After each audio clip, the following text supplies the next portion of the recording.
저의 고관절은 서서히 녹아 제대로 걷지도 못하는 상태까지 가게 되었습니다.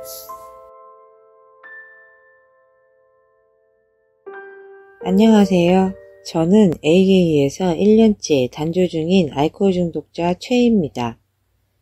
단조를 위한 회복 프로그램 12단계 중 제1단계 나는 알코올에 무력했으며 내 삶을 수습할 수 없게 되었다. 가 이론적으로 제 머리에서 마음까지 와닿기까지 아주 오랜 시간인 27년이 걸렸습니다. 16살 첫 잔의 술은 신세계였습니다. 17살 폐쇄 정신병원이라는 곳에 처음 입원해 23살에 AA 단조 모임이라는 곳을 가보았습니다. 5년 전 다시 알코올 중독 전문 병원에 1년을 입원해 있는 동안 교육을 받으며 모임을 다시 알게 되었고 2년 전 처음으로 정말 술을 끊겠다는 마음을 가지고 참석했습니다. 어린 시절 9살 때 부모님의 이혼으로 친할머니를 따라 미국으로 떠났습니다. 부모님으로부터 버림받았다는 상처와 우울감으로 살고 싶은 의욕이 없었습니다. 집안에서 제 감정 표현은 금지되었고 집에서 일어나는 일들은 밖에서는 절대 말해서는 안 되며 모든 것이 비밀로 지켜져야 하는 환경을 더 이상 견디지 못했습니다. 결국 엄마 찾아 산말리라는 핑계 삼아 15살 때 철저한 계획을 세우고 야반도주를 했습니다.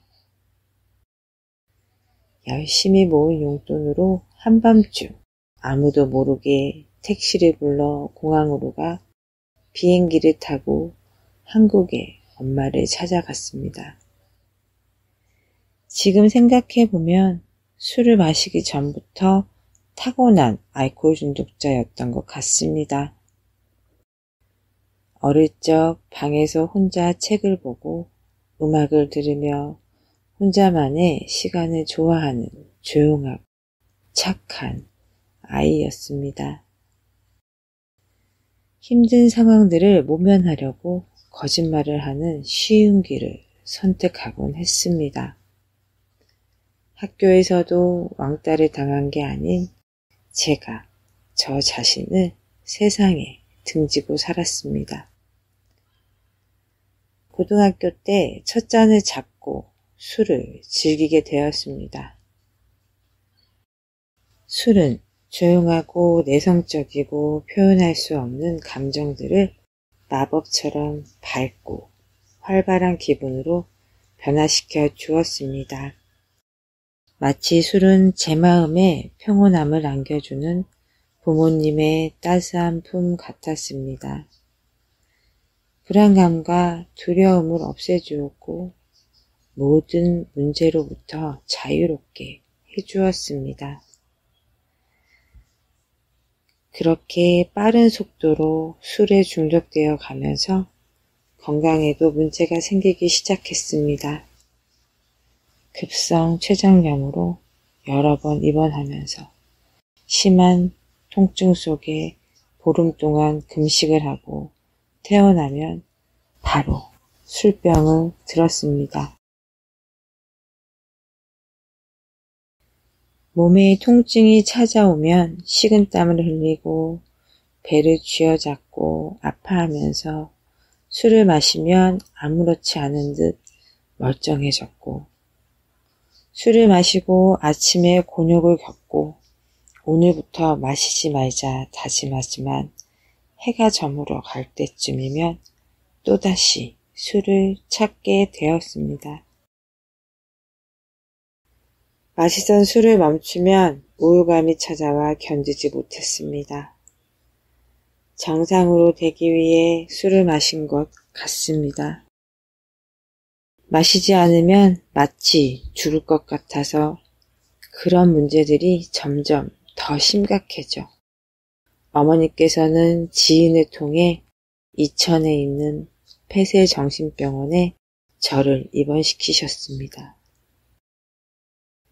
그리고 그 병원에서 태어난 이후로는 저는 다시 술잔을 잡으면 삐뽀 소리가 울리는 응급차로 정신병원에 실려가야만 했습니다. 병원에 다니면서 제가 알코올 중독자라는 것을 알게 되었지만 그건 저에게 더 좋은 술을 마실 핑계였을 뿐입니다. 술을 끊어야겠다는 마음보다는 내가 알코올 중독자이기 때문에 나는 마실 수밖에 없는 사람이라고 합리화하며 더 마시게 된 것입니다. 이런 술 문제들을 감당하기 힘드셨던 어머니께서는 저를 미국에 다시 보내주셔 대학 생활을 하게 되었지만 결국 더 큰 문제를 안고 한국에 다시 들어오게 되었습니다. 가방에 책을 싸서 다녀야 할 학교 생활을 책이 아닌 술을 담아 화장실에서 한 모금 마셔가면서 수업을 들었습니다. 소주가 비쌌던 미국에서는 저렴한 보드카와 콜라를 안주 삼아 마셨고 저의 고관절은 서서히 녹아 제대로 걷지도 못하는 상태까지 가게 되었습니다. 20살에 한국으로 돌아오자마자 양쪽 다리에 젊은 여성 중 최초로 세라믹 인공 고관절 수술을 받았습니다. 퇴원 후 걷기 시작할 수 있을 때 집 밖으로 나간 곳은 호프집이었습니다. 술로 인해 대수술을 받고도 살만하니까 다시 마셨습니다. 다시 정신병원에 입원했고 그곳에서 22살에 11살이나 나이가 많은 알코올 중독자 남편을 만나 석 달 만에 동거를 시작해 15년이란 꽃다운 20, 30대를 함께하게 되었습니다. 자기 자신도 돌보지 못하는 알코올 중독자 부부는 서로 술을 끊게 돕겠다는 착각 속에서 술을 조절할 수 있다는 망상과 함께 이 병에 대한 아무런 지식도 없이 살아간 것입니다. 어떻게라도 술을 마시지 않아 보겠다는 노력으로 신을 믿게 되었고 건강한 두 아이의 부모도 되었습니다. 얼마간은 서로 술 마시고 싶은 갈망을 참아갔지만 오래가지 못했습니다. 결국 술을 마실 구실들을 찾아가며 너도 마시니까 나도 마시고 지금 생각하면 미친 정신이었기에 그 상황들을 견딜 수 있었던 것 같습니다. 그렇게 15년의 부부 인연은 막을 내리게 되었습니다. 이때도 다른 때와 같이 저는 오랜 시간 술을 마셨지만 남편은 어느 날 아침 일어나지를 못했습니다. 급성 심근경색으로 새벽에 세상을 떠난 것입니다. 아침에 일어나지 못하는 그를 보자마자 저는 부엌에 남은 소주병을 한 번에 들이부었습니다. 도저히 깬 정신으로 감당할 수 없었습니다. 두 돌도 안 된 딸과 4살 아들을 데리고 살아갈 날들이 막막했습니다. 술 마시는 것밖에 제가 할 수 있는 것은 아무것도 없었습니다. 사별한 뒤 저는 위험한 자유를 얻게 되었고 그 자유는 바로 술을 마시는 자유였습니다.